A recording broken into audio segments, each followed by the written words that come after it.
Good afternoon, everyone.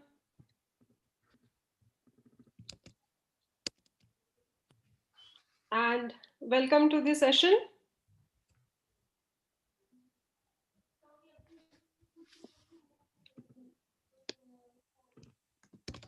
Happy afternoon, teachers.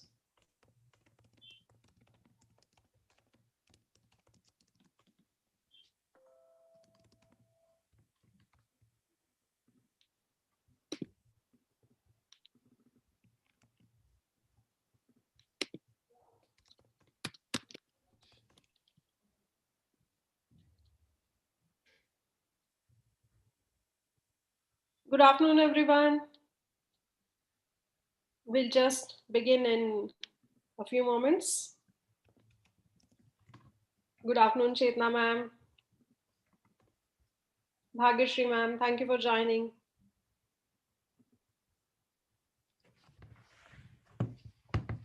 Gayatri ma'am, Smita ma'am, thank you so much for joining.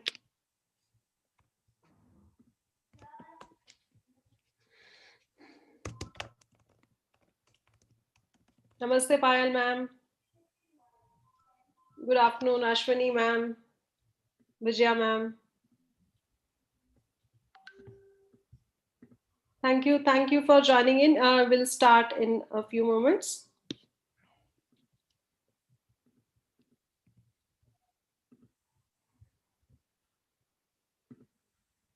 Good afternoon, teachers.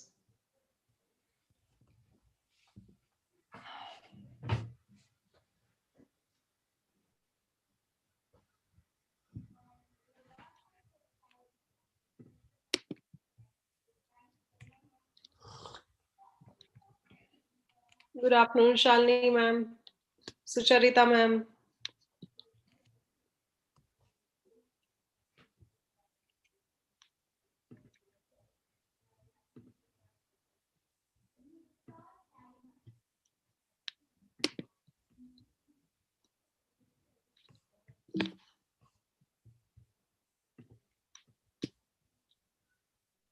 Almost 200 participants. We'll wait for next 2 minutes and after that we shall begin. For those who have already joined us, thank you so much. Another 2 minutes and we will start the session. Good afternoon, Shiva ma'am.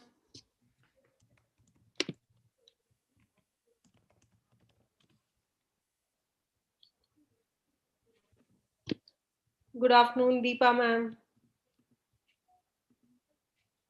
Vinita ma'am, thank you for joining. Namaste, Kalpana ma'am. And yes, 200 plus, though we are still expecting some more registrations, some more teachers to join. I think we can begin. Yeah? Yes, Preeti, whenever you're ready. Thank you, Amrit. So, yes, I think I'm feeling so excited. And first of all, let me welcome you all for this session today. Thank you so much for joining us. And on behalf of Stones to Milestones, and as for our Limitless Learning Initiative, I would like to welcome you to the training webinar for teachers of our partner schools. So far, we have engaged the teachers as well as children of Wow Universe with amazing storytelling sessions. I'm sure most of you have already benefited from that. We have been conducting those sessions for a couple of months now, and for our teachers, we have been kind of conducting these webinars for their capacity building. And today we bring to you an interesting and I'm sure very, very important webinar on the art of storytelling, an essential skill for teachers. Now, as we all know, that storytelling is as old as mankind. In the Gurukul system, also, we are all aware that the disciples were initiated into learning various subjects with engaging storytelling sessions. And as for our modern education setup, the significance of storytelling for learning is still intact, and hence the critical significance of the session today. We would want to learn from storytelling techniques from the past that we can use today, and what are the new tools, I would say, at our disposal that the online classroom allows us to use to tell our stories more effectively.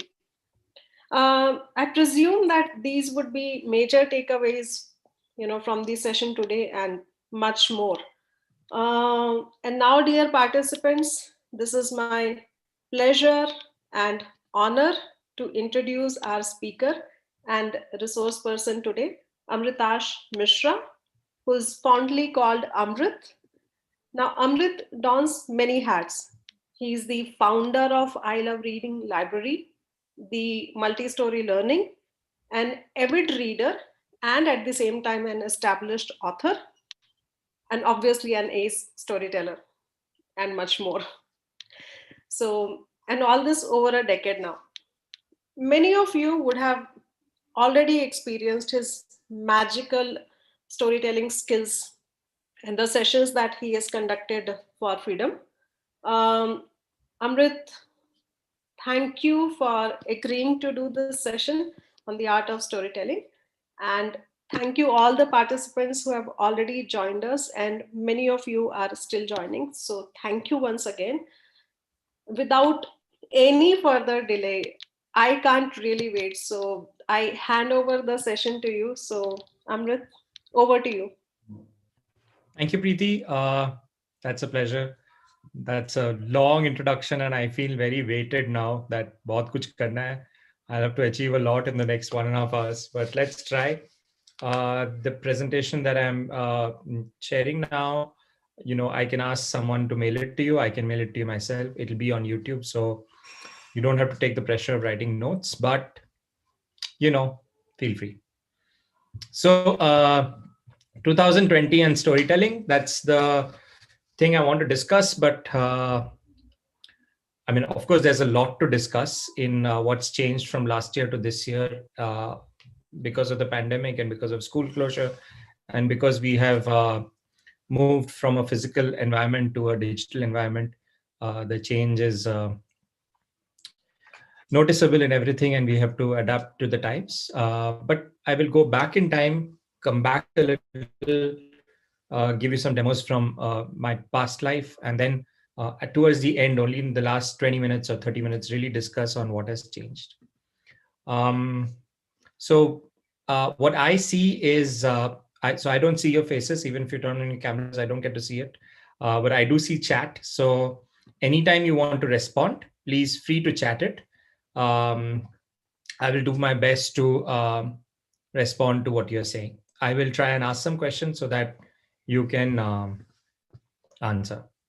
So first, I saw from the attendance list that there are some teachers from schools where I have gone to personally. There's some PS India, there's some Kamala Niketan. So big shout out to all of those teachers. Hi. If we have met in person, that's great. Now we're meeting digitally. To the rest of the teachers, thank you for joining. Thank you for believing in me. So quick question, you can chat it out. Have any of you attended a big storytelling workshop, like maybe a 2-day workshop or a 3-day workshop earlier? I see a few no's. Okay. So then I'll start from the basics, right? I can see a few yes, but largely no. So I'll start from the basics. So broad framework of what we're going to cover today. First section, we will focus on who am I, why am I bringing this to you, what is my experience in this, and what have I learned in the last 10 years. Then we'll talk a little bit about stories and storytelling. Then we'll talk about the key elements of storytelling, and last 15 to 30 minutes, we'll talk about what really has changed in this year. So who am I? Here's some pictures. I graduated from IIT Madras in 2008. I wanted to be an engineer. I took an engineering job. I did it for a while, and then I left and I started a library. The library is called I Love Read, and then started working with schools in a program called Book Lovers Program for Schools. We were largely active in South India. Maybe I've gone a little bit to Bombay and to Delhi to do some storytelling. I started doing teacher workshops on storytelling in 2013. So the picture you see here, the top left, is from Global Public School Kochi. Lovely school, one of my first workshops, 2-day workshop. Very enthusiastic teachers. The second picture you see is also from 2013. This is from Bukaru, Delhi, 2013. It's a book. It's a literature festival. It was the launch of my first book, Aditi Zoo. It's a crazy story, and if I get to tell it sometime today, that'll be great. Um, I was writing and storytelling in schools for the longest time, but in 2017 I moved on and moved to a technology company which used to make apps, and my app experience took me to China, and I did a lot of storytelling in China. I have so many stories from China. This picture, of course, you can see me and my boss at the time. We were trying to climb the Great Wall. It was really cold and hot at the same time, so you can see I'm wearing that.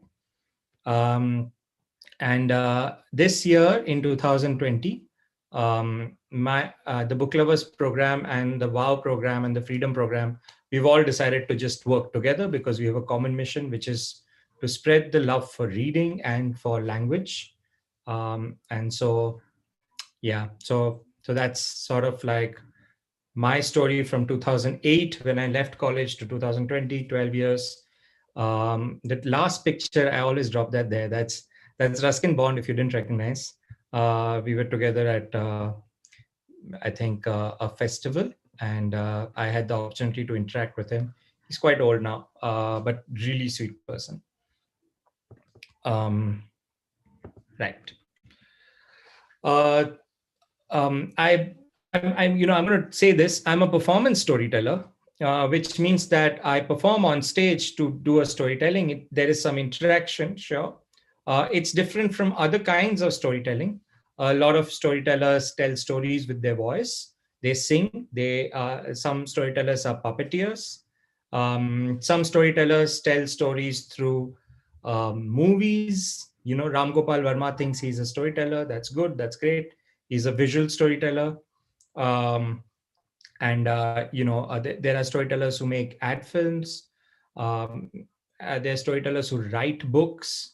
I consider myself a performance storyteller, which means that I get in front of an audience and tell stories. I've done this for about 3,000 hours, averaging at about 500 hours a year, sometimes multiple times a day.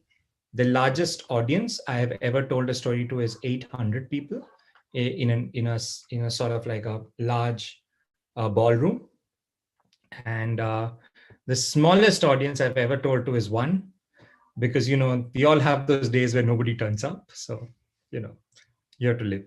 I also do a lot of workshops. I've done over 500 teacher workshops, largely in Bangalore, Chennai, and traveling to schools in South Kochi, Tirunelveli, Erode, sometimes in Bombay and Delhi, and once in Bhubaneswar. Um, as a trainer, I have trained with Kathalia, and I am trained to be a storyteller with Kathalia, but I don't practice it as my job.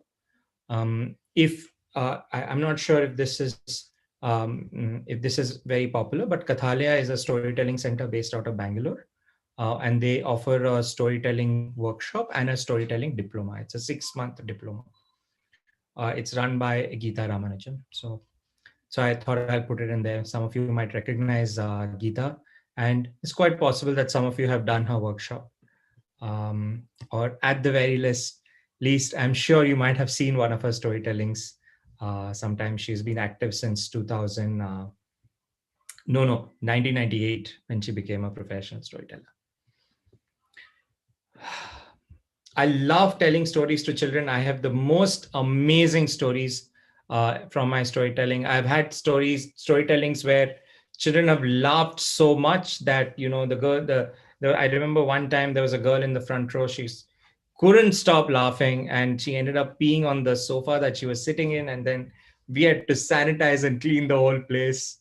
I also remember in Vellore once the children in class 5A, they really wanted me to tell a horror story. So I was telling them a horror story, but one of the boys, he got so scared that he literally fainted. We had to take him to the principal's room and resuscitate him. It was a nightmare, but great experience to tell. My toughest storytelling ever was in China. This is the exact picture from that storytelling. Now, in China, what happens is that most children learn English from class 3 onwards. And so, in kindergarten and class 1 and 2, they learn a few words. They may know apple, they may know banana, but not much beyond that. And so, I was trying to tell stories to this kindergarten kind of class, about 20 children, and they were incredibly loud and noisy, and I didn't know any Chinese, and so I had to act out the whole story, and it took me about 10 minutes to get their attention. But I had their attention for the next 30 minutes. So I could easily tell about 3 stories. Great transformation point for me because the people who took me to China really thought I'm some random idiot who has come from India. I don't know why he's here. And after this storytelling, everything changed for me, and I could really walk into a lot more schools than I was walking into earlier. So that's what I did in the last 10 12 years. Let me go ahead and start with the workshop.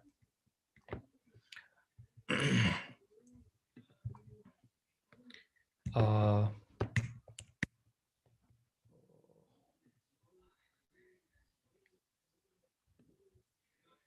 yeah, so any workshop on storytelling has to start with voice exercises. So maybe you have a voice exercise routine in place already. I will share with you my voice exercise routine.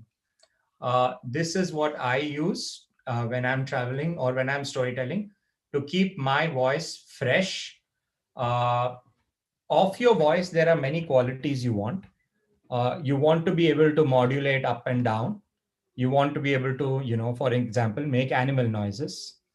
You want to be able to make the voice of an old man or an old lady or a young girl or a cow or a cat or all of that. So that is your vocal range.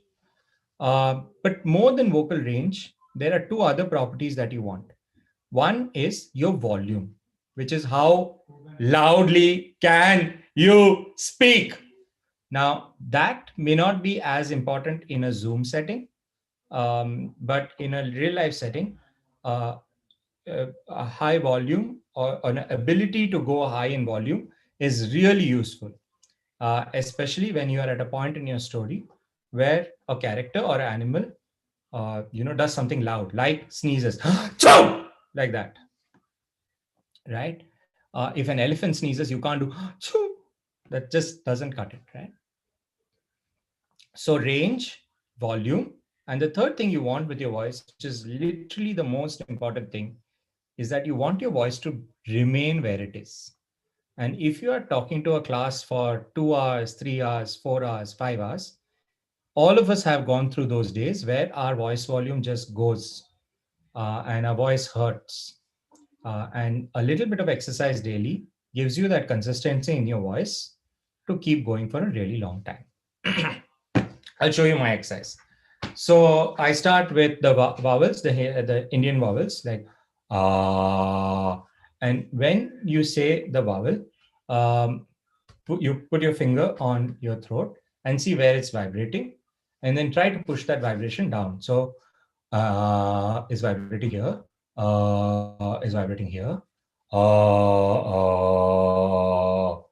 At the lowest that you can go, try to be the loudest. So breathe in.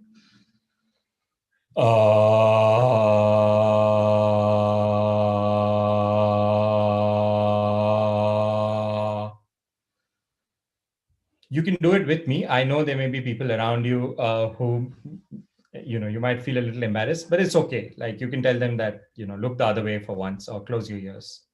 Breathe in.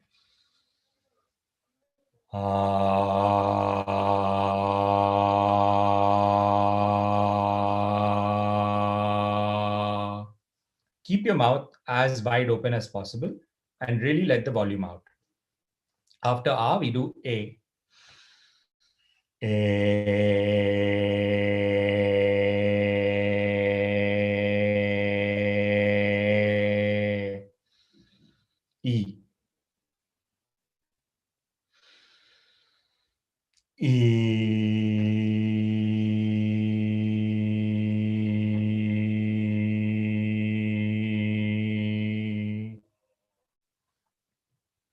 Ideally, you should be able to hold your voice for at least 20 seconds.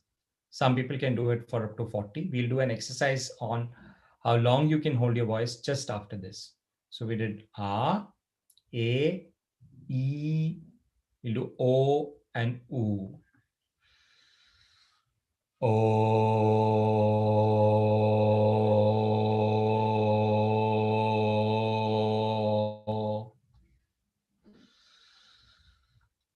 Ooh.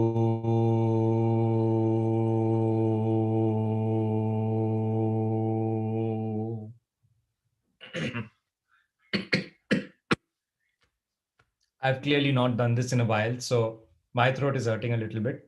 But ideally, as storytellers and as teachers, we should do at least 5 minutes of voice training every day.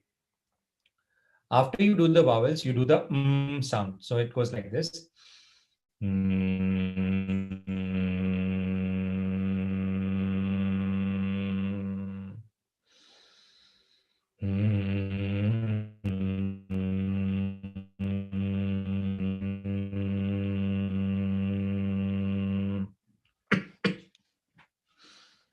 Right.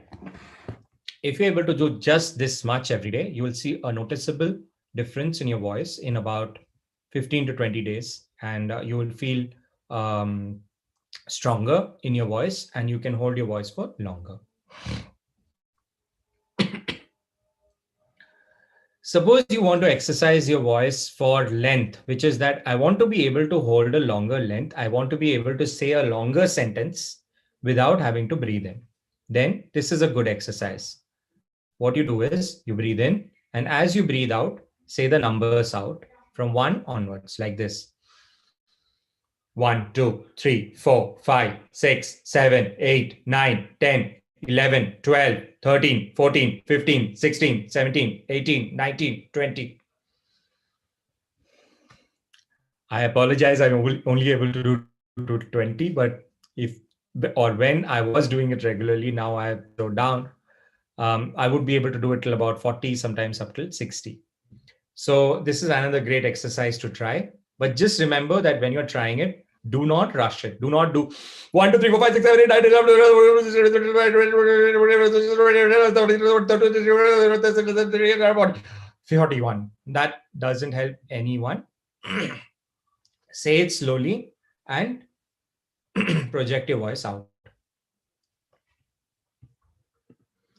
The last exercise that you can try, which I try, is to throw your breath. It gives you strength on your lungs. So what you do is, I'll just turn a little bit. What you do is you do, there is a ha, ha, and you keep your hand in front and see how far you're able to hit it. So ha, ha, ha, ha. At this point, my hand feels nothing, right? So that means I'm able to do it till here. So if you do this every day, then you're just giving your lungs a little bit extra strength to project your voice. I'll do that again. Ha! Ha! Ha! Ha! You can also do it silently. You don't need to shout as much as I'm shouting. That's about how much I'm able to do. All right. So those are voice exercises. It's best if you do the voice exercises standing, but whatever works. Um, can I ask to the audience who is in the Zoom classroom but not in the on YouTube, if you have done voice exercise earlier in your career, if you're used to doing it every day, do you want to chat out a yes or a no?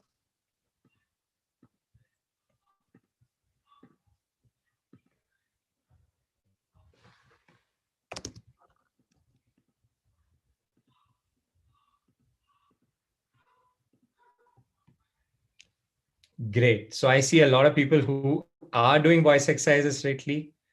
Okay, Mrs. Kavita says this is good. We'll surely try. I like the spirit. Thank you, Miss Kavita. I see some questions that are coming up. Some of the questions are answered anyway through my work, through my slides.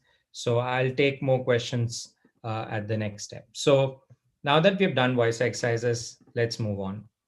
I see some comments saying that you're doing it as part of yoga or you're doing it as part of your music routine. That's great. That's absolutely fantastic.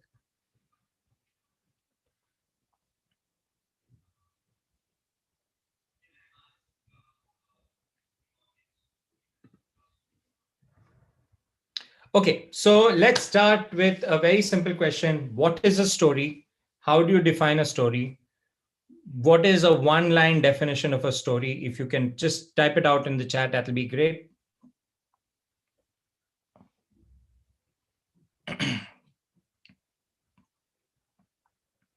Oh, wow. I think somebody has attended my workshop before because she knows the exact answer.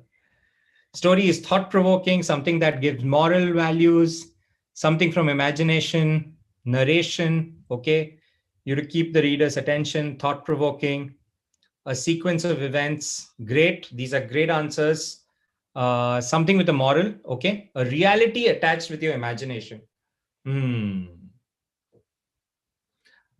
Bringing imagination to life. Okay. So you're saying that a story is something to do with imagination, something to do with reality, probably some kind of a mix, right? So in my book, I define a story as a sequence of events. So whoever said sequence of events, you can pat yourself in the back. Uh, So, what do I mean by a sequence of events? And of course, a story can have a lot of definitions, but this is the definition that I follow, which is easy for me to use. Um, is that a story is just a sequence of events? Something happens, blah blah blah blah blah. Something else happens, blah blah blah. Blah. Something else happens. Something else happens. 10 things happen, 20 things happen. And if you're narrating a story like Mahabharata, then 3,500 things happen, and it'll take you a long time to complete it. But I want to give you some more detail. So I have written here that a story is a sequence of events, can be thought of in BME, HHP, or just CR model. So I'll tell you what those mean. BME is the simplest way of defining a story. BME stands for beginning, middle, end. That's it. Beginning, middle, end. The BME model of a story, which is the beginning, middle, end of a model of a story, starts somewhere. There are some characters which are introduced. There is a conflict which is introduced, and in the middle there is an exposition. The plot thickens, and in the end, the plot resolves. So very simple. You can think of this as the simplest BME story is the man in the whole story, which goes like this. There's a road, there's a man, he's walking down the road, there was an open manhole cover, he didn't see it, he fell down. Right? So, introduction, the beginning is that there's a road, there's a man, he's walking, this is the middle. In the middle of the story, he falls down, right? And then a lot of people gather around, they figure out what to do, they're trying to help him out. You remember those borewell stories where a child gets stuck in a borewell? So a man in a whole story can really be a good long 2-day story. A beautiful man in a whole story is about this mountaineer in the west. There's a movie made on it. The book is called Between a Rock and a Hard Place. He's cycling down the mountains. He's alone. He loves cycling alone. Everybody knows that he cycles alone, so nobody's looking for him. But while cycling alone, he falls down a cliff and gets stuck between two cliffs. Um, and as he's stuck down the two cliffs, he tries to wriggle himself out, but it's tough. It takes a day, it takes another day, 2 days, 3 days. Nobody's looking for him, so nobody can find him, obviously. And nobody really is looking who got stuck in which cliff to actually find him accidentally. He's very far from the road, so as much as he shouts, nobody is there to find him. Beautiful movie. What he does next is he finds the inner courage, and if you've not seen the movie, what he ends up doing is he ends up cutting his hand out, which was stuck on the boulder. And once his hand is cut off, he loses his hand, but he's able to come out, right? So simple man in hole story can be beautiful. Somebody has texted the name of the movie. It's 127 hours. Thank you. I'd forgotten the name of the movie. This is the movie 127 hours. Another way of thinking of a book is the HHP model, which is very similar. HHP stands for hook, hold, payoff. So the hook, hold, payoff model of a story means you hook the child or you hook the storyteller. Like if you've read Rime of the Mentioned Mariner, the Mariner hooks the wedding guest right in the first act and says, "You cannot leave till I tell you this story because I have been cursed that I must tell this story." So that's the hook. And then you hold him for the 7 acts, or I think the 10 acts that the Rime of the Ancient Mariner goes through. And in the hold, you sort of drag the entire story out. And at the end, offer the payoff, which is here's a reward for you to have heard me for so long. Many of you have typed out saying moral, and a moral can be a payoff, a lesson can be a payoff. Um, of course, children and adults alike, we look for meaning in what we see. And if you have a beautiful story which hooks you and holds you for a long time, and then doesn't give you a payoff, just says, "Okay, that's all, bye," then all of us feel cheated. Like, why did you keep me for so long for this story? You didn't even tell me what I'm supposed to learn from this, right? So I will answer that question, Vikram Betal stories, towards the end when we talk about sequencing. But let's talk about the CR model. The CR model is very simple: conflict resolution model. So a very popular model in stories, theory of stories, is that all stories are about a conflict. Something goes wrong, something goes missing. You want something, but somebody is not allowing you to get it. And therefore, some conflict situation has come in, which through the story, you will try to resolve it. Not all stories are about conflict. Mm, in the adult story universe or in the high school plus story universe, almost 100% of stories are about conflict. But in the younger children universe, which is kindergarten, class 1, class 2, there are stories which do not have conflict, which are more about exploration. The kind of stories where a child goes to the zoo, sees all the animals, or a mother tells the child a story about how everything on earth is about to go to sleep, and therefore you must too, which is the story of Goodnight Moon. Um, so those stories are what I call as exploration stories, and that's a different model from the conflict resolution model. But those kind of stories are they work very well in younger children, and we find it harder to express those stories as we grow, as our audience grows to older and older children or even adults. There's one story which is in between the two, which is the absence of conflict story, which is one of my favorite stories, which is the story of a child who wakes up in the morning, and he knows that his parents told him that they will go to the zoo that day. And he wakes up in the morning and he goes to brush his teeth, and then he finishes and goes down to have breakfast. And then he has breakfast. But then, well, his parents say, okay, let's go to the zoo. Are you dressed? And then he goes to get dressed. And then after he gets dressed, they all get in the car and they start the car and they head out. And as they head out, they are heading to the zoo, which is quite far away, but they reach in reasonable time. And at the zoo, they find parking very easily and they get their tickets relatively easily.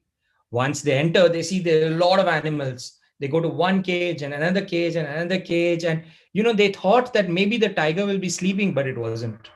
They thought that maybe the birds will be missing or the snakes will be hiding, but they weren't. So the child went through the entire zoo and had a great experience. Came back, they got into the car, and then they started the car and went home. Then they reached home and they shared a beautiful story at the end of the day about how they had a great day. Now, in this story, really no conflict happens, nothing goes wrong. But because we are so conditioned to hearing stories about something going wrong, that almost at every point, the audience will expect that, okay, something is going to go wrong, but nothing does. So I call that an absence of conflict story. Now, the last thing that I've written here is that most critical in a story is the idea of undulating fortunes. And what this really means is that whether you think of your story as BME or HHP or conflict resolution or exploration, whatever happens, the fortunes of your protagonist has to go up and down and up and down and up and down. That means there has to be something good that happens, then something bad that happens. Something good to look forward to, something that's rewarding, but it's taken away from you. And then you have to struggle. And in that struggle, something great happens to you. And then again, something bad happens to you. And again, something good happens to you. As long as your story has that kind of a fluctuating fortunes, you can build a narrative around it. Which is why in this particular image, I put these blah, blah, blahs as top and down. So you remember that Amrit said that in your story, you should have fortunes that go up and down. So just a quick recap. A story is a sequence of events. You can think of it in different models. Not all models are important, but it depends on you. BME, beginning, middle, end, is the easiest model, right? Preeti, as I'm saying this, can you type out these full forms in the chat window? Thank you.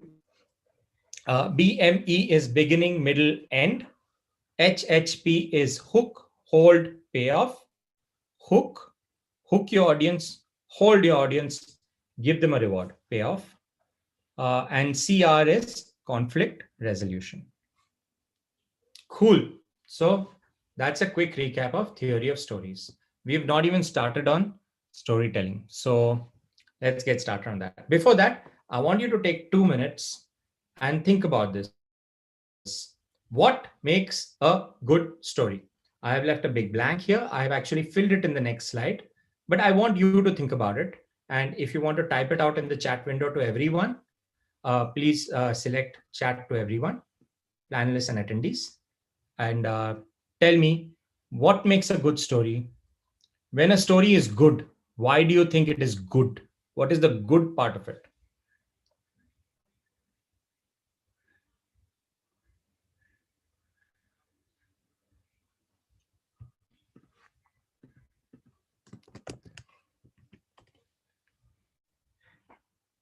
Okay, so some people have said twist, moral, retains the attention, moral values, plot, interesting, problems faced by the characters, voice modulation, hooked, no boredom, setting up characters. Okay, this is great. Now I want you to stop and I want you to see my next slide. What makes a good storytelling?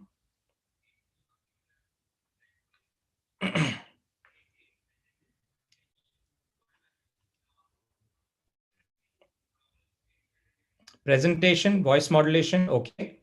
Action, voice, great. Keep that coming. Is able to hold a listener's attention, great. Intonation, interaction, excellent. Fantastic. So I think every workshop that I've gone to, I feel like teachers already know the answer to this, but maybe they have missed this very specific point that I'm trying to make here, that what makes a good story and what makes a good storytelling are two different things. There is something called a story and there is something called a storytelling, and they are two different things. It's very easy for us to confuse them and fuse them in our head, but they are two different things. A story is something that you pick up from a piece of text or from your grandfather or grandmother, whoever it is, from a friend. It is a plot. It has a sequence of events. There is some character. There's some characters in that story, etc., etc. Then, when you go to class, you take that story and tell it. When you tell it, you have further things that you can do, which is give it voice, sing a song, make a puppet. Those are things in your control, which are different from the story. So I'll give you my answers here. What makes a good story? Some of these things you've already said. Plot, characters, lesson or moral, the setting of a story, twists, ending, heroes, villains, humor in a story, wins and losses, relationships, challenges, and so on. These are elements of a good story. Elements of a good storytelling: props, voice modulation, interaction, exaggeration, tonality, songs, movement, context setting, pegging, expressions, costumes. Some of these I'll spend a little bit more time on, but I want you to please internalize this and never make a confusion out of this ever again, that the elements of a good story and the elements of a good storytelling are two different things, right? Um, and here, this is my big slide for you. A good story and a good storytelling are two different things. The big secret of telling a good story is to first pick a good story. Half your job is done if you pick the right story. How do you pick a right story? Hmm, difficult. Some of you have said, I want to teach math through storytelling. Some of you have said, I want to entertain my children. I want to hold their attention. So, for each of these three elements, I would pick different stories. So if you want to pick maths as your central element, you might want to look for stories that have that kind of a character, that kind of a storyline. If you want just a funny story that will engage your children, then you need to pick a story that is funny, outright funny. Um, doesn't have a maybe it doesn't have a moral. Whatever, it doesn't have a moral, but it's funny. In fact, I know a story like that. It's a Tamil folk tale, which Karadi Tales printed as a book called. My God, I forgot the name of the book. Maybe I will tell you the story later in the workshop. While I try to remember the name of the book. Um,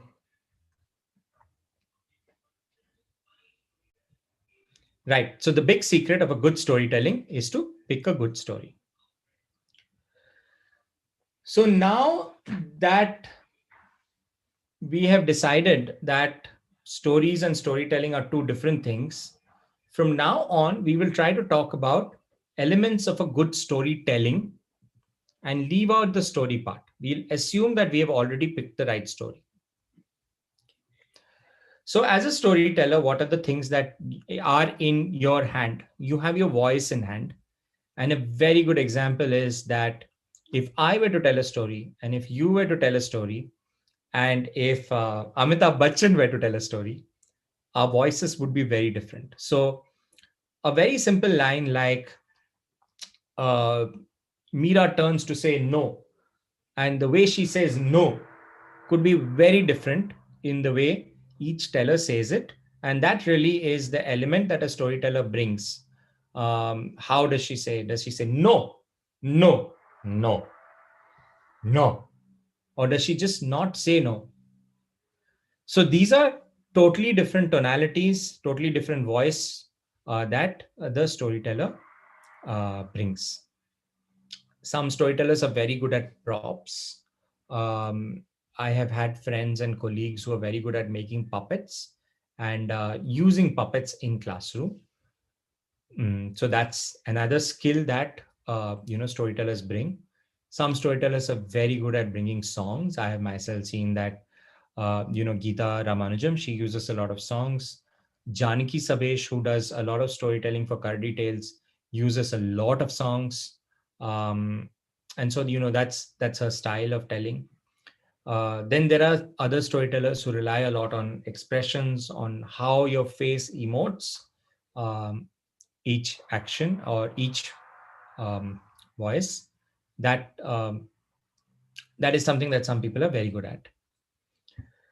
And then there's context, which is basically sometimes what happens is that maybe you are not really using your voice too much or expression too much, but you have a very curious class, and what you really need to do is take the story that you are talking about and bring it in their context, and explain it to them and tell them, here's a parallel from your life.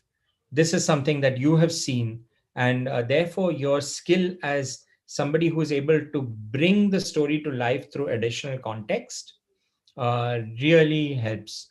I remember a particular storytelling I was doing in class 3, and I was telling them the story of a battle, and it was a big battle, and there were like 300,000 soldiers on one side and 300 soldiers on the other, and the 300 soldiers were fighting so well that they were able to hold the 300,000 soldiers. But here's the thing is that because they're just children, they may not have even adults, they may not have a sense of how much 300,000 is. So we decided that we will stop the storytelling, and we sort of figured out how many children can fit in a football field, and then how many soldiers can fit in a football field, and then we drew it on the blackboard that 300,000 soldiers would be this much, and 300 would be this much. And we spent more time doing that and understanding that, and that got the children really engaged into what we were talking about. And some storytellers are able to do that really well. They're able to bring in context and connect with the children around the story. And the last element that I want to talk about is visual aids. Props are one type of visual aids, but tellers can use all types of visual aids. Today, of course, very relevant because we are using video conferencing software, which allows us to use a slide, a picture, an image, a movie file, a sort of a music file. Last time I did a storytelling, not last time, a few months back, I did a storytelling. I was doing a funny storytelling, so I had recorded a bunch of children laughing and put it on my phone. And so every time I had a joke going, I would play that some children laughing, and it really added to the atmosphere. And those are the other aids that you can use in a storytelling. And I'm sure because there are about 300, 400 teachers here, between us, we can expand this list of 6 things that I have written to 10, 15, 20 things. But I want to bring you back to this idea that each of us is really probably good at one or two or maybe three of these things. And it is upon us to find what we are good at and practice that more and more and more till we are very good at it and absolutely the best at it. That journey is a long journey and took me at least 3, 4, 5 years till I could tell that if I were to tell this story in Amrit's way, that would involve a lot of voice, and that would probably involve a lot of expression and exaggeration. It's not like me to use props at all. I will probably not use props. It's not like me to use songs. If somebody puts a gun to my head, I might use songs. Sure, but it won't be my style. So each of us have to discover for ourselves what kind of storytelling are we really good at, and then we have to hone that skill over time. once you decide ki I want to be good at one thing, then it's easy. You just go to YouTube and say, how do I improve my voice? Or you ask a colleague, you are singing so well, can you teach me some songs? Or maybe you go to a puppetry workshop because you have decided that you are good at craft and you want to use your craft skill to make a lot of puppets. I have had friends who have a puppet bag. Nobody is allowed to touch it, but because they're so good at craft, they're very possessive about it. Their puppet bag has 10, 15 puppets which they bring out during their storytelling. Maybe it has a crow or it has a elephant or whatever it is, but over time they have really connected with their puppets, and they are very good at telling the same story with puppets that I would do with voice. So I think as a personal journey, each of us need to find that one or two or maybe three or four things that we are good at. My advice to teachers is always that pick one per quarter or one per year and ace it. And the next year or next quarter, you can focus on one more element. So this is my big slide regarding that. It is incredibly important to know what you want to be good at or what you want to be great at. And similarly, I always pick a story that plays to my skill.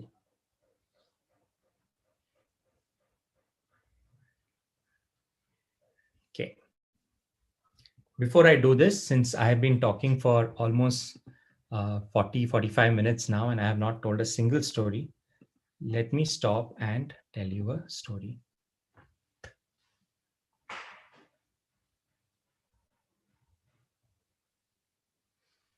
So this story, you may have heard it. It's a Tamil folktale again, not the one that I was thinking of earlier, which I have forgotten. But this is a different Tamil folktale, also in print, available from Tolika in a collection of stories called Read Aloud Stories. Um, it's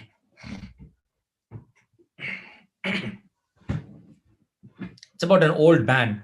Now, this old man who was in a village really had a problem. And he had a big problem. It was occupying his head. And so the old man, what he did was he took his problem to the village elder and said, "Sir, I'm doing a trick here, which you can do to establish two characters, which is basically if two people are talking, one person can look this side and the other person can look this side, right? Or one person can look up and the other person can look down." So the old man went and said, "Sir, please help me." And the old man said, "What do you need help with?" My wife, she's making a lot of noise." "What do you mean your wife is making a lot of noise?" "Well, my wife, you know what she does all day? She's like, dark, dark, duck, duck, trickle, trickle, trickle. It's so loud. So his wife was crushing and grinding pan and having it a little loudly and probably also spitting once in a while.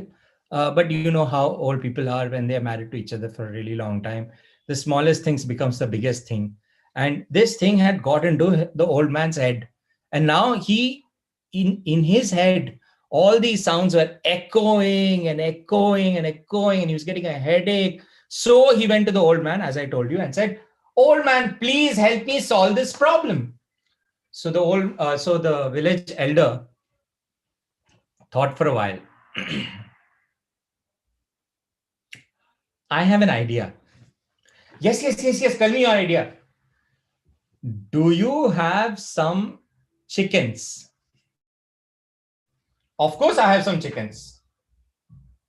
"What should I do with them?" "Well, if you have some chickens, what you can do is you can take some chickens and bring them into your house." So the old man said, "Are you sure?" "Yes," said the village elder. So the old man, what he did was he went to his farm and he chased a few chickens into his house. So now in his house, there were a bunch of chicken, which would continuously go. And there was his wife who would go duck, duck, duck, duck, drick, drick, drick, drick.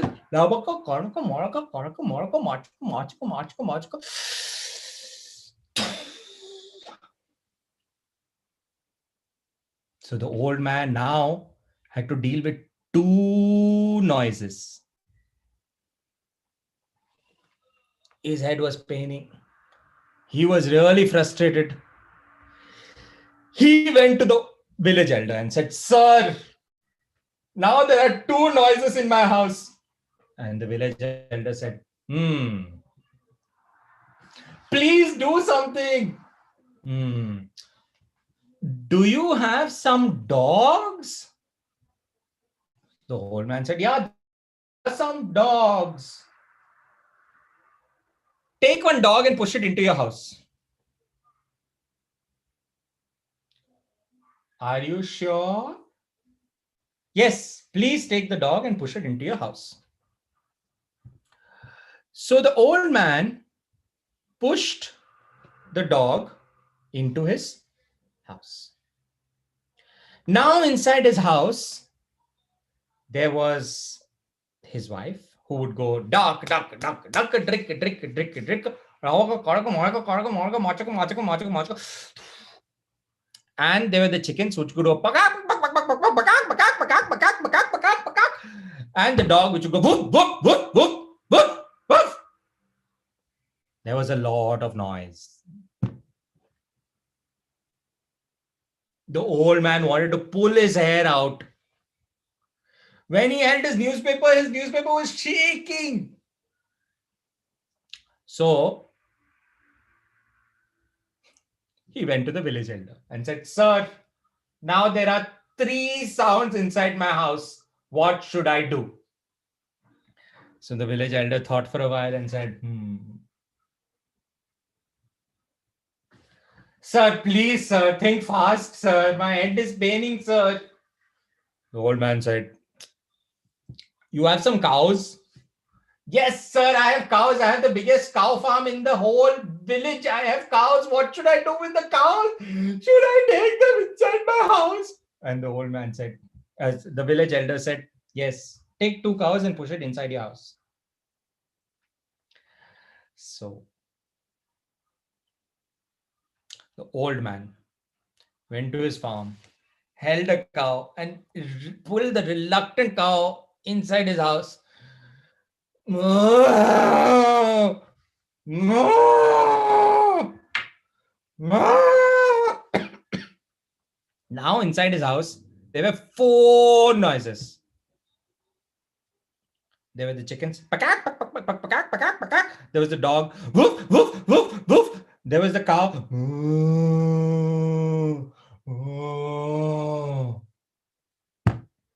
And sometimes they were interacting with each other.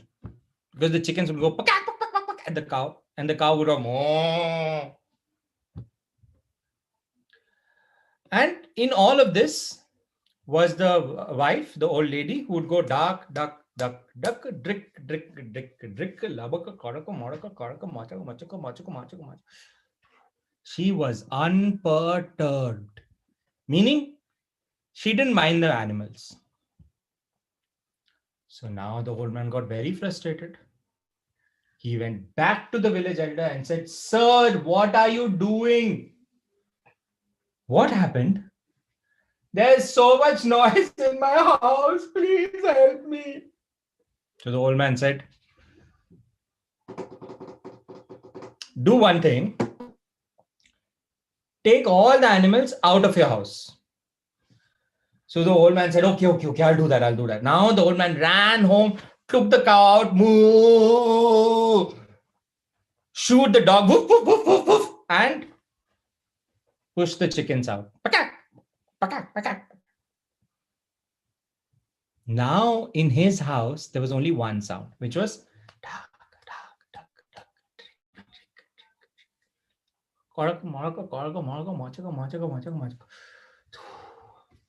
but But now, in comparison, there was so much noise earlier that in comparison, the old man did not mind the noise. So he was okay with it. He took his newspaper, sat in his chair, and promptly slept off. That's the story of the old man.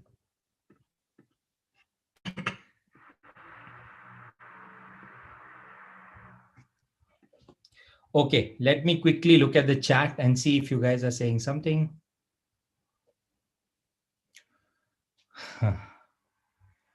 Great, thank you. Okay. Normally, in a classroom, what we would do is we would bring the children in, and we would, one thing I would do normally is I would assign some children that you make the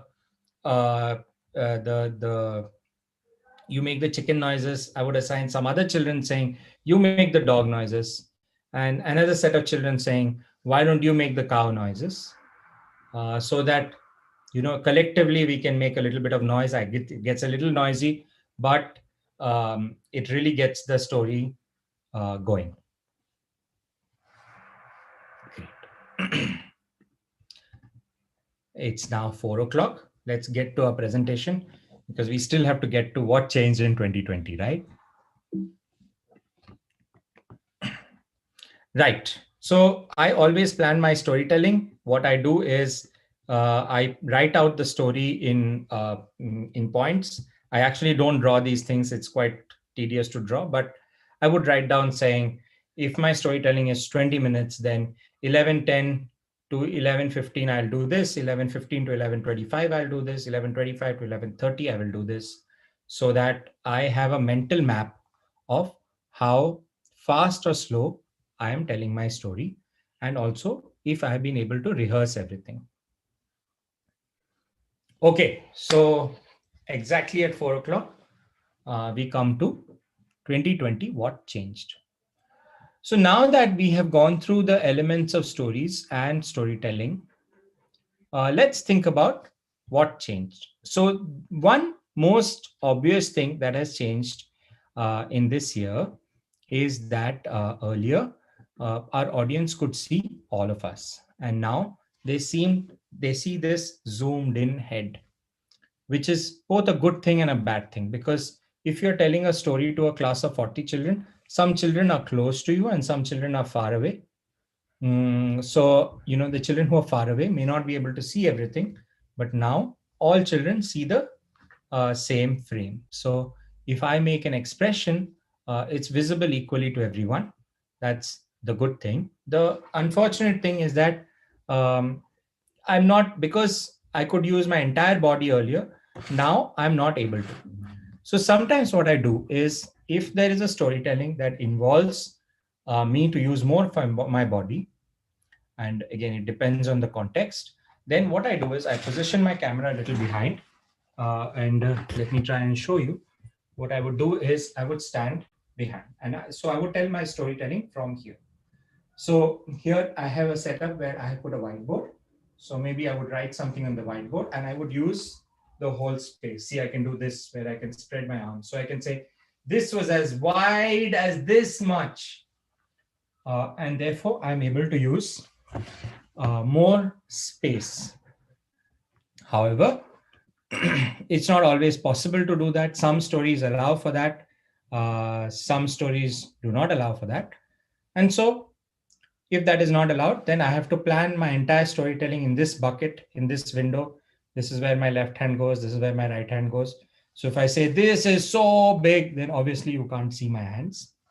So I have to plan my storytelling in this limited zoom window, and I can focus more on my expressions. So if I come closer, then I can even show very minute expressions on my face. Yeah, so I think what I did is I told the story of both the slides together. Earlier we could move a lot more, and now we have to be restricted in this small frame. This same thing applies to visual aids. Now, suppose you are using puppets, for example, and you're using finger puppets. Have you seen Maybe you've seen finger puppets, the ones that go right up. I have some in my house. Maybe I'll bring towards the end of this show. Um, so if you're using finger puppets and you are sitting in a classroom which has 5 rows of desks, then your finger puppets and its motions and its details cannot be seen beyond the third row or second row. So, but now, if you're using finger puppets or you're using a sock puppet, which is basically made out of a sock and it goes like this, then those aids are much easier to use on a zoom camera. So these are pluses. I'm trying to focus more on the pluses. And Similarly, things like slides, presentations, music, and a video. These were, maybe if you had a smart classroom, you could play it earlier. But most classrooms, you couldn't do those things unless you brought equipment along. And today you can do it very easily because you can just share your screen and run it. So visual aids easier to use. Few more things. Audience work was easier, now very tough. This is, to me, it is very limiting because I do a lot of audience work. For example, I saw that somebody has posted saying that, why don't you tell a horror story? Now, I'll tell you, the secret of telling a horror story is completely in audience work. What you have to do is you have to make sure that the doors are closed or there's a limited scope. You are not hearing anything from outside. There's no interference sound from anywhere else. You get the children to come into a zone where they see the other person is a little scared, so they get scared, or not scared, but at least they're alert. And so you build the atmosphere of a room slowly to get that thing going. It is not possible in a Zoom webinar because we are all sitting at home. I may be telling something very scary, but your little brother may be walking around in his underwear and like doing some goofy thing, and then the whole illusion of the whole disbelief of the horror is just broken, right? So audience work is very tough. Another example of audience work is, in the story Aditi Zoo, which is my first story, quickly telling you the plot of the story. Aditi is a small child. She's 2 years. She's in class two.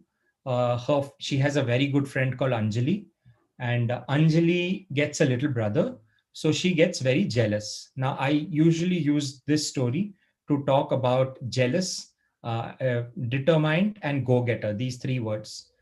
So then I spend some time explaining what jealous means. Get some audience reaction. Again, can't do that very well in Zoom. If you have a 40 people class, it's very difficult. If it's a 6 7 people class, maybe you can still do that. Then what Aditi does is Aditi goes to her parents and says, I want a sibling. I want a little brother or a sister. So what her dad does is, and of course a lot of parents do this, is that she says, Aditi, you have to earn a dog. You can't just come and, sorry, you have to earn a younger sibling.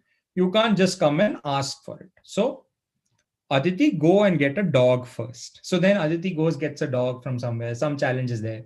Then she comes back. And then Aditi's father says, oh, you got a dog. Now go get a goat. Aditi's father thought that getting a goat will be very difficult. But Aditi is able to get a goat. Now, after Aditi gets a goat, what happens is that I assign some children to make the sound of the dog and the goat.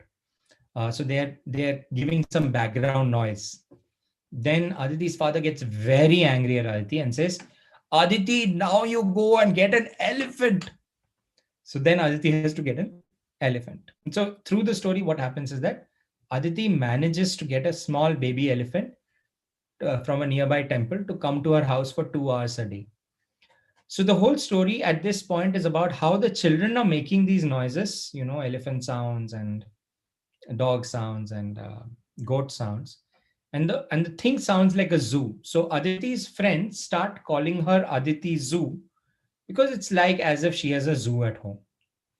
Now, this kind of a audience work, this kind of a story requires a lot of audience work. You are interacting with your children, you're getting them to make noises. These things are unfortunately super hard to do in a Zoom setting. Again, eye contact is really hard. Some of us really rely on the eye contact. For example, now, right now, I can only see my face. So I'm making eye contact with my own face. Um, it's now gotten used to it, but it was so hard in the beginning of the pandemic to switch from that kind of a live setting to this kind of a digital setting. The third part is class control. A lot of teachers talk to me a lot about class control. Literally, like one third of the workshop goes in techniques of class control. And class control is much easier if you have a loud voice, because you can say, sit down, all of you, sit down now. Otherwise, I'm calling the principal. You can't do that if you're a very soft spoken teacher. So, definitely for soft spoken teachers, if you have a mild voice, you may have a beautiful voice, but if it is mild in volume, then the Zoom classroom is a gift to you, because you don't have to shout. If you want to keep some children quiet, just mute them. So easy. Um, but flip side, in the Zoom classroom, high volume is not possible to use. It becomes very jarring. Sometimes, like if you're doing Gajapati Kulapati, which I saw that somebody has marked out Gajapati Kulapati. In Gajapati Kulapati, there's an elephant who sneezes, right? So you want to make that sneeze like, and it's a loud sneeze. That's the point of the story. It's a loud sneeze. But does the volume really carry over Zoom? Do people feel it that loud? I don't know. However, plus side, chat is available. You can get simultaneous feedback. In a classroom, if you ask all your kids, what do you think this thing is? All of them will start answering. It'll be a little bit chaotic. You'll have to worry about control again. But in chat, it's easier. I can ask so many people, so many children saying, why don't you reply on chat so that I can see it simultaneously? Last, and this is my favorite, is that if you are a Zoom storyteller, recording and replaying is possible. Means you can learn from your own mistakes. You can see yourself doing mistakes and move on, right? Okay, a lot of things changed in 2020, but a lot of things remained exactly the same as it was earlier. We still worry about our voice. We still worry about expression. We still worry about props and puppets. We still need to worry about picking the right story, which is so hard. It's so hard to pick a good story every time for your class. We still need to plan, and we still need to practice our storytelling before we go to our classroom. So that's largely the content I have for today. As I said earlier, I can share this presentation, and of course, it's on YouTube. It'll stay on YouTube, so you can see it and discuss it later.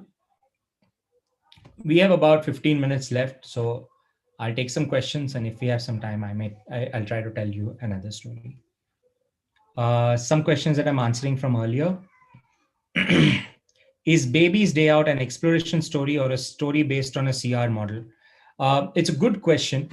I typically try to avoid answering these questions, or avoid thinking about these questions, because very practically speaking, it doesn't matter whether a story is a conflict story or an exploration story, or whether I think of it as a hook, hold, payoff story. What matters is, am I able to pick out those points and exaggerate it or bring it out in classroom? So, my answer is that we can discuss it. I can see the logic of your question, because Baby's Day Out has a lot of exploration. At the same time, there's a conflict happening around the babies getting lost and so on. So again, my answer is, it could be either.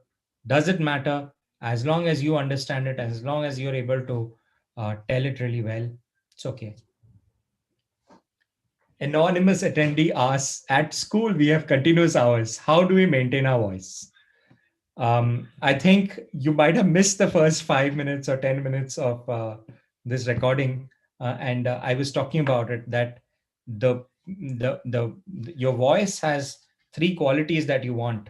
One is range, which is you can speak high pitches and low pitches. Second is volume, which is you can speak loudly and softly.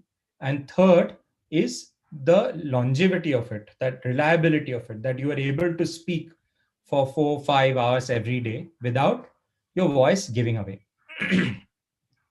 The only way to get that is to do voice exercises every single day. And when I used to go to school every day, which is between 2010 and 2017, I would do voice exercises for at least 5 minutes every day. And I think it is something that suited me a lot. And I think everybody should follow that. Can a story with voice modulation, expression, and exaggeration be as effective as one with props and aids? See, the answer is yes, and I discovered it myself in places where we would travel a lot. So there would be days when, after 3 4 days of traveling and telling stories all day, you'd be so exhausted. And I know, even without the travel, teachers get very exhausted. It is an exhausting job. When you are very exhausted, you have nothing left in your lungs to speak, and your arms and your back are tired. So all you want to do is you want to sit down and tell a story sitting down with a normal voice. Then you are constrained and you feel like, okay, now I have to figure out how to tell the same story using props and using aids. So when that happened to me, I had a sock puppet. And Let me bring my puppets. Just 1 second. Hold on.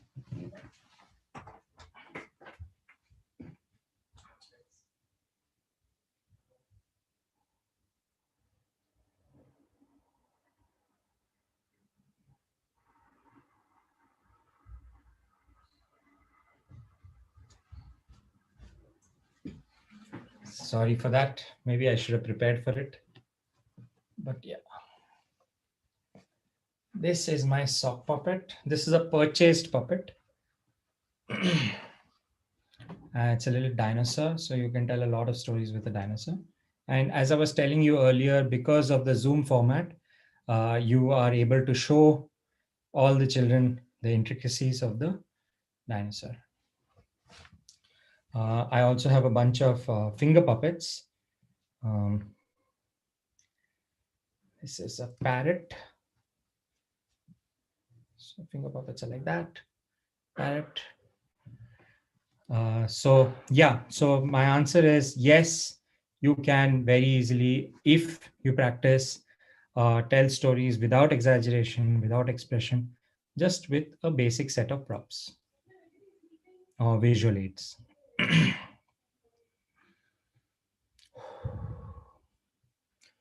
Okay.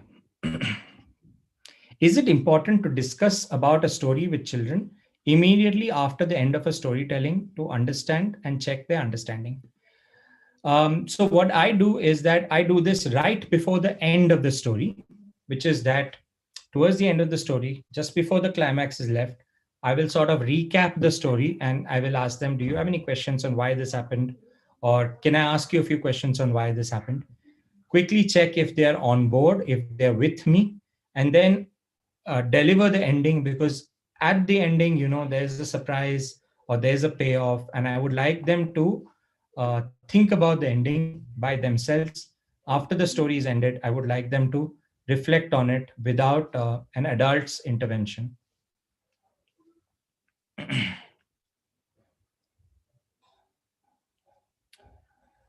um, how to create questions for class 3 to 5 means what type of questions to ask. Okay.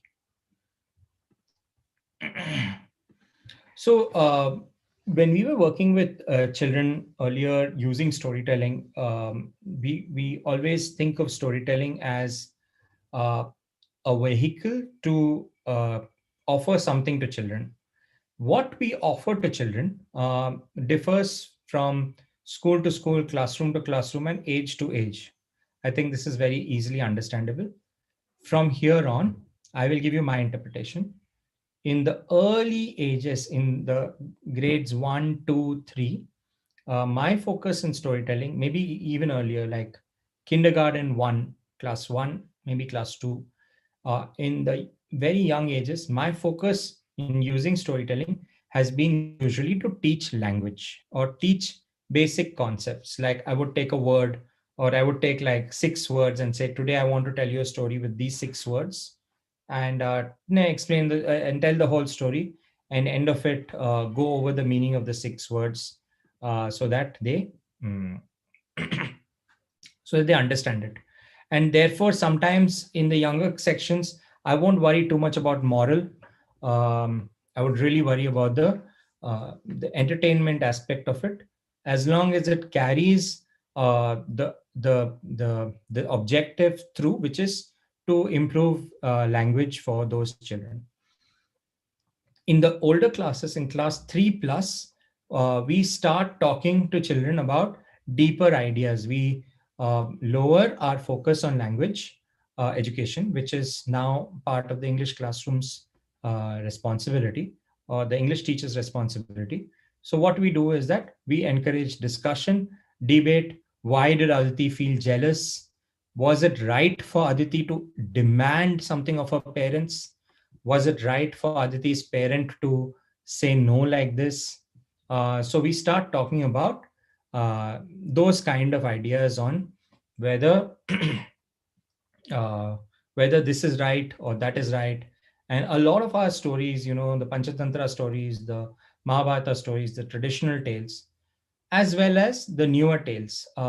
There's a lot of layered meaning in them that you can take to the children, and through storytelling, unlock the layers and get them to discuss within themselves on what they understood, what they carried, what they will remember. So, your question was, how do you create questions for class 2 to 3? Which kind of questions to ask?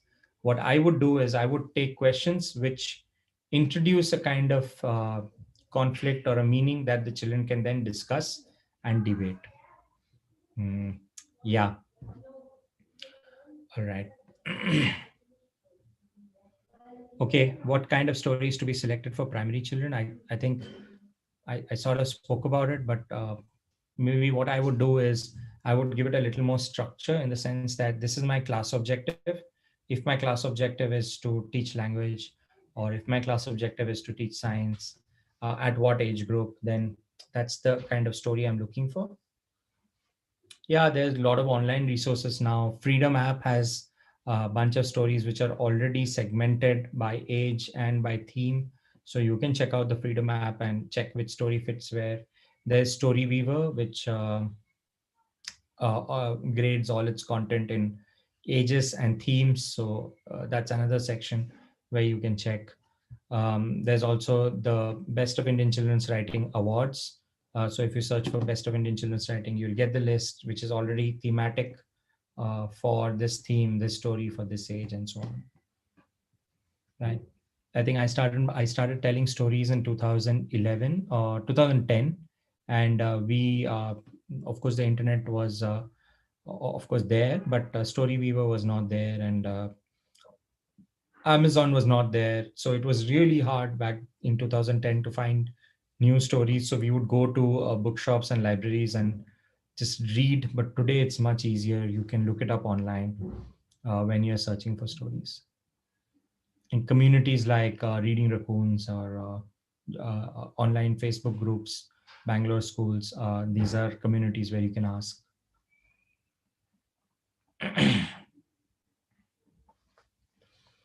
Okay, so let's take some more questions. Hmm. How to attract arrogant, stubborn students towards a story? Wow. Oh man, I think that it's let's not use the word arrogant. Let's use the word difficult students towards a storytelling, and it's a skill that I have learned over time after being abused by so many children. I remember my most funniest moment in storytelling over my career is in 2010. 2010. I was in class two in sort of like an international kind of school. And The seating arrangement is in a semicircle. That's how the school works. Only about 10, 15 children a class. I think my class had about 15. And the teacher sits in the center. So, not the center, but slightly towards the blackboard, and there's a circle around. So, I'm telling the story, and the child on the far right decides that she wants to come to me and pinch my bum and run back. Um, and it took me completely by surprise. I'm like, what are you doing? So she came, pinched my bum, left, and I'm sitting on a stool, right? And it was hilarious for the other children. So I, I don't know what to do. I'm just 22, and I'm just starting my storytelling career. What have I learned? What should I do? By the time I even process what should I do, there's another child from here who's doing the same thing, who's coming from this side to pinch my bum and go back. And really, for the next 5 minutes, I'm just squatting children saying, "Go back, go back, go back." Oh God, it was so difficult. Eventually, I lost class control and um, I left. I left the class. I said, "I cannot deal with you, children. I'm going to call the principal to this room." Thankfully, the bell rang. Situations like this happen to everyone in different forms. Sometimes you lose class control, you realize you're losing class control, you leave early, or you switch to a book saying, okay, now let's do our homework, um, or something like that. So what I have learned over time is that really, if you're practicing your storytelling, if you're planning your storytelling, then these things happen fewer and fewer as you progress. um, and every time I meet a class which is difficult, I try something new. And if it works, it works. If it doesn't work, then I try something new again. One time where I was really successful was with this class six group. Um, they were a very difficult group, and they weren't listening to any story. Um, and so what I did was, I decided that I told them that, listen, let me do one thing. You guys are way above class six level. You are great. Let me read you a class eight story. And then I went to the library and I picked up a book which was a little higher for their grade. And I was like, you know what? If you guys think you're so smart, I will read this story. You see if you're able to catch up. I think you will fail. Or I didn't say that, but I said I don't have high expectations. Whatever. Let's see if you're really so smart that you can understand a story that's above your grade level. um, and then I started reading the story. I just sat on the teacher's table so that I had some elevation, and I started reading the story. And you won't believe it, I read about one third of the story. The class bell rang, and they were truly hooked into the story. They went and convinced their next teacher to give me that period. So then I read more of it, and then they went convinced the third teacher to give me that period. So really, over 3 continuous periods, I read the whole story. This is a Neil Gaiman book called Coraline. It's a little bit of a scary story, um, but it just worked. I'm not saying that this trick will work with every difficult class, but the idea is to be a little creative, try something different, keep engaging, keep trying, and as you move on, you will see that it'll reduce the number of times where your kids are really out of control will reduce. And once you have their respect, of course, it's much easier. I hope I was able to answer your question. Yeah. Okay. Preeti, quick time check. We are at 4:30. Do you want me to go on for 5 more minutes? I think we can pick up just one more question, and after that, yes, it's about time, and then we can close this. So there are a few Okay. questions, but out of that, I think one question, let me just post it to you. So just check it, and if we could answer that. Yeah. I have just posted that. Effective measures to keep. Effective measures to keep Yeah. listeners engrossed online, right? Yeah. So yeah, so so in March, what happened was when it went when everything went online very quickly, uh, we did a lot of storytelling online, and very quickly we realized that few things don't work. So movement doesn't work at all, and high volume doesn't work. But some of the tricks that work much better are the tricks that we started learning more. We started using more puppets, and one of the things that I did a lot, and I encourage everyone to do it, is that if you stand up and do storytelling, even if you're a little further away, it gives a sense of respect. The child feels that, oh, the teacher is taking so much effort, let me try a little harder. So we used to do a lot of storytelling standing up, a little far, and we would use a board. um, would I still use that? Maybe not. In March, April, when we were transitioning from the classroom to the online classroom, it seemed very effective. Today, I use it only rarely. I did a storytelling last week. It's on the Freedom YouTube channel. I did it entirely standing up. Um, yeah, and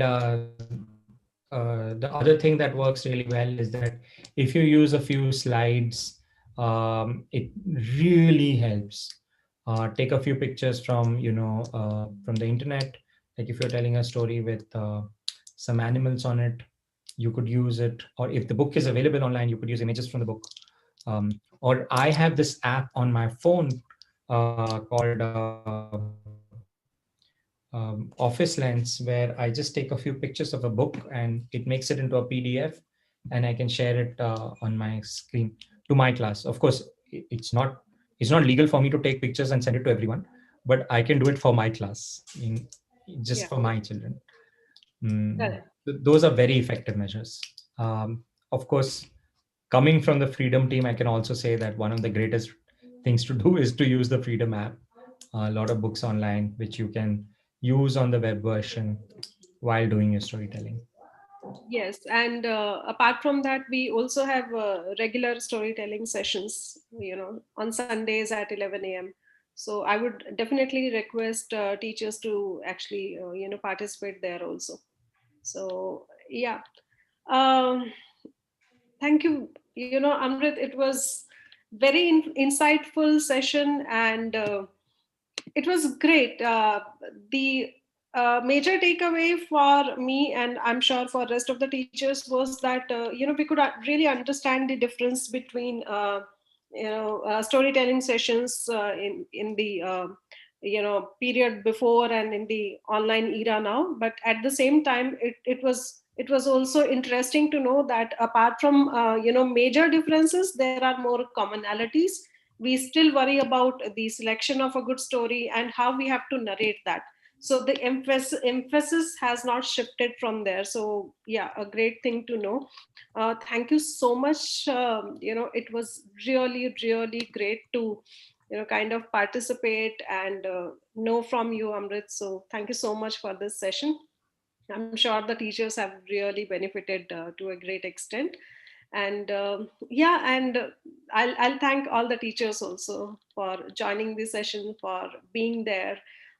Thank you so much. Do write into us if you want more of these kinds of sessions on different topics. So you know our email IDs. You have my email ID, and you also have Nisha's email ID. So request you to write into us, and we would try to arrange for those sessions. I would also like to thank Mullins for his constant guidance, and for being the main person behind this initiation.